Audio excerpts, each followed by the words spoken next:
Hello, Sagittarius, and I think you're getting ready for Sagittarius season. This one really wanted to jump out. Oh la la, this is really you. This is really talking about, look at that, change. Are you guys planning a move? Are you planning to travel? There is like something that is like really kind of like burning inside of you, right? So the sun is going to enter your sign on the 21st. Until then, you're actually the best to spend the days and nights in quietude, right? So your astrological year is coming to an end, and this like new one is starting on the 21st, right? So try to compare where you were this time last year, right? I'm sure like this 2020 kind of like defied expectations for all of us. It just like removed whole freaking things from the table, right? But what were you hoping for back then? How do your aspirations compare now, right? So you need to maybe reprioritize kind of like what has basically happened, what you really wanted, and also what basically took place in the last 12 months, right? So it's going to be really important for you to take like all your new goals really kind of seriously, because the ones that you have laid out like at the start of this year is something that is still kind of like really brewing, right? Yeah, like you also have Five of Cups here on the bottom, and Five of Cups is like the card of the spilled milk. Look at all the celebration. Look at this birthday party. Everything is set. The table is set. Look at these two cups are over here, but oh no, she spilled these three ones.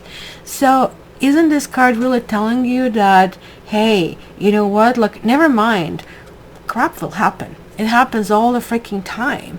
You need some kind of celebration. Hello? Hello, you came to say to Sagittarius to be happy, alright? That's it. You see, it's the kitty calling for celebration. So guys, on the 15th of this month, it's going to be the new moon in Scorpio, right? So this is like a good time where you can like set some time aside and kind of like meditate on what kind of like aspirations you have, and maybe kind of like have this priority, like I mean out of like this list of 10 that you might have, just like take 3 and say, I really need to put my thinking hat and focus and kind of think about that. So when the sign finally arrives in your sign, November 21st, also Venus is going to move into that. You know, all of this pondering, all of this kind of like standstill energy is going to go to the roof. Finally, it is a time to party, and you'll be making the rules the next month, right? So your purpose is then becoming really clear, and you're going to have a really clean slate to do whatever you wish. So you need to ask yourself right now, listening to this, what do you want to look back on in November 2021? Okay, so let's see what Tarot is telling us. You have Six of Cups. That, of course, connects with Mercury retrograde. Mercury retrograde is still in. It's kind of like adorning us until November 3rd, but it's still kind of like gaining speed for the 3 weeks. And if you're more sensitive, if you're more intuitive, which obviously you are if you're following my channel, like you might really feel it. You kind of can influence you. This can also be thoughts about this past aspirations, past people, past wishes, past loves, right? And keep in mind that until the 10th, we have this Mercury in Libra, which can talk about justice and injustice. You'll be mulling over certain thing, maybe fuming, maybe being frustrated, kind of a whole bunch of things can really happen. And then November 10th, Mercury enters Scorpio. That can expose some secrets. So are you keeping something under, you know, under the blankets or something? So Three of Cups, there is like some kind of like celebration. There's like emotional component in this, guys. I love this card. Come on, like isn't this something that we all can use and need? It might be just a small little company, but it's going to be awesome. You might be getting together with some friends, and that can be even old friends. It could be even forgotten friends. It could be, let's say, Facebook friends from, let's say, back when you were like in the school or something. It's going to be something like that happening. And it's going to be something that is going to be said that is going to really kind of like vibrate with you.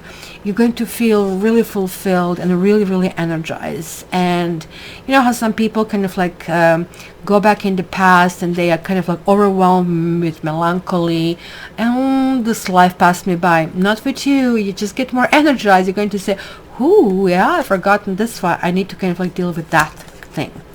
Then this is your card, Wheel of Fortune, but it's reversed. And this is like simply telling me, do not push it. Don't push it, don't push it forward. That's what I was advising. Take it easy. Until the 21st, quietude, kind of like, yes, kind of like small companies, small scale, thinking through, figuring out priorities and whatnot, right? Then you have Queen of Cups reversed in the past. You might be dealing with a Scorpio, you might be dealing with a water sign, or you might be dealing with somebody really emotional, but emotional to the extreme. You might feel that you're controlled by somebody. And it's amazing, like I always see the connection, like of that weird fire and water, like I mean when I kind of like do your own readings, so that's kind of like really, really weird. But this person here uses any ammunition available, and that ammunition could be tears, it could be blackmails, it could be, I don't know, stuff like that. It is somebody who emotionally represented somebody really, really important for you.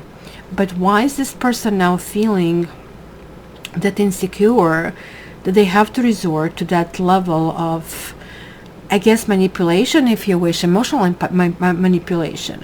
This also can be connecting to your children. So that could be your ball and chain and your children, if you really think about it, right?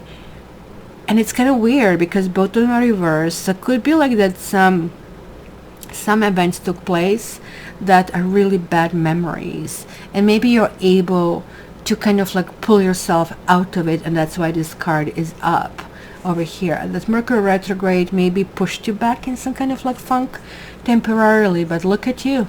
You're ready to rumble. I told you, look at this way and that way. It's Chariot. The Chariot is like the boss of all the knights in tarot.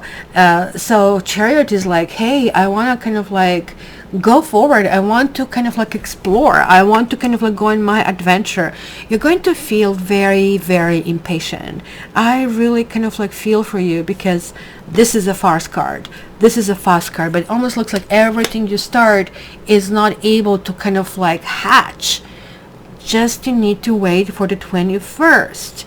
On November 15th, you have to, by November 15th, figure out your master plan. Let's say 10 things you want to do, but like kind of like highlight 3 that are like the most important ones. And then by 21st, you'll be ready. You'll be ready to kind of like start putting that in action, right?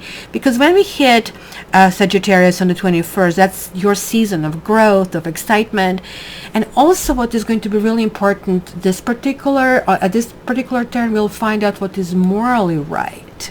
And I really think there is like some kind of like morality that you have been really, really mulling it over for one reason or another. And you have a King of Swords. I just finished Scorpio and they had this King of Swords right in the center of their reading, and like this is weird. You have a Queen of Cups and King of Swords.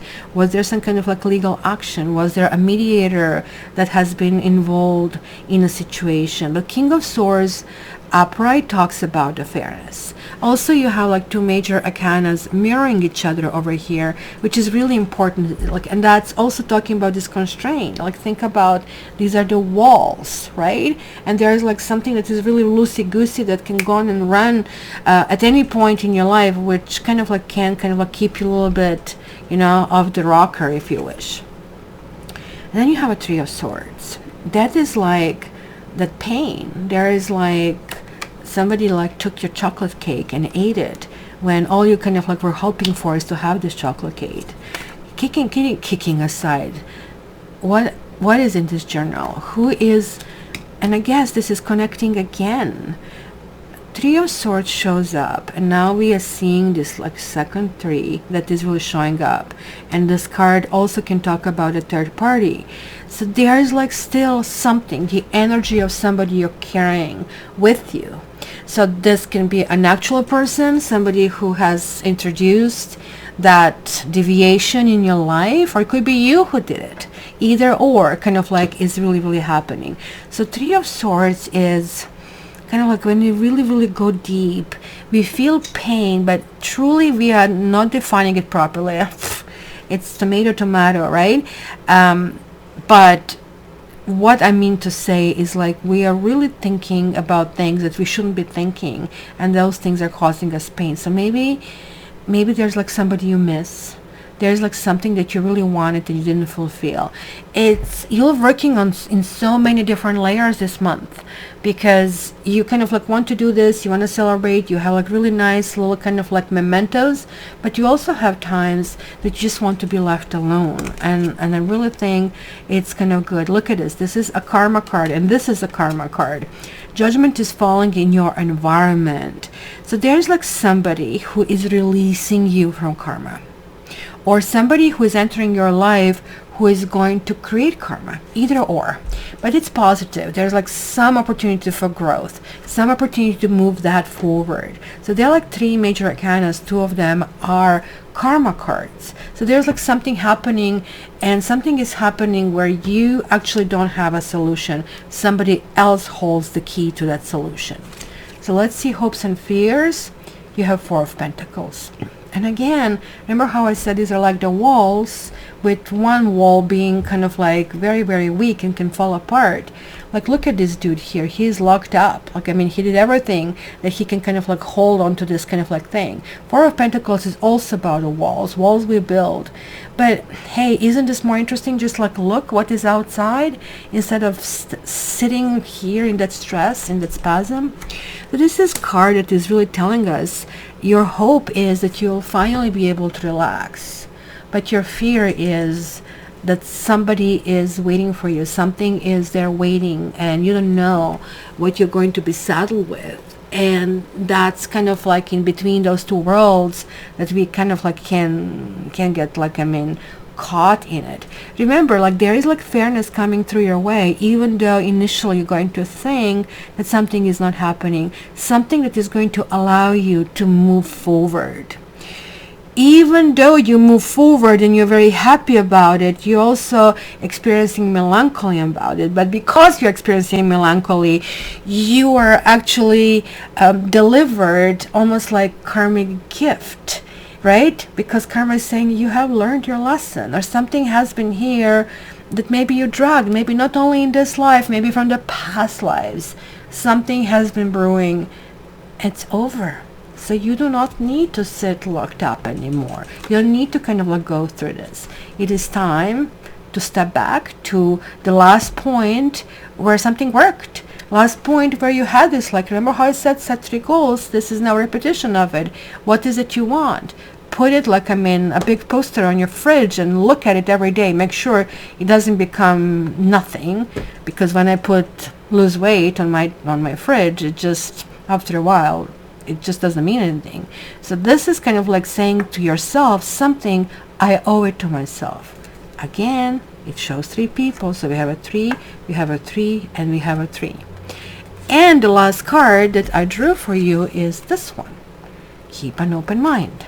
Your soulmate may differ from your usual type and expectations. You don't have a usual type. You're a Sagittarius. You like unusual. You like interesting. You like exotic.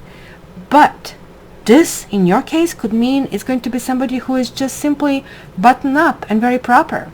So keep an open mind. It's going to be very, very important. My dear Saggies, few things to sign off. Don't forget to join my social media, like I'm in Cat Tarot. Check me out Instagram, Facebook, Twitter. Also, if you want a reading with me on cattarot.ca, you can make an order or contact me. Lastly, somewhere during the month of December, I am going to send a little introduction to what 2021 is going to be like. That is going to be only for the subscribers of my mailing list. How do you get on it? It is like down in the description, or you can go on my website ktarot.ca, wait for a pop-up to show up, and then you can just like put your name in it, or scroll down on the bottom and just click on join my mailing list. So that way you will get this link, and it's going to be only for the people who are subscribers, just like 1,000 people or so. And don't worry about this mailing list, because I'm just too lazy to spam you. And I don't think when was the last time, about a month ago, every month I send us like new Taroscopes are out, but that's pretty much it. So love you, Sagis, have fun. Can't wait to read the next month, because that's your birthday celebration, so we can go from there. All the best, love you, and hopefully I'll see you on my mailing list. Bye bye.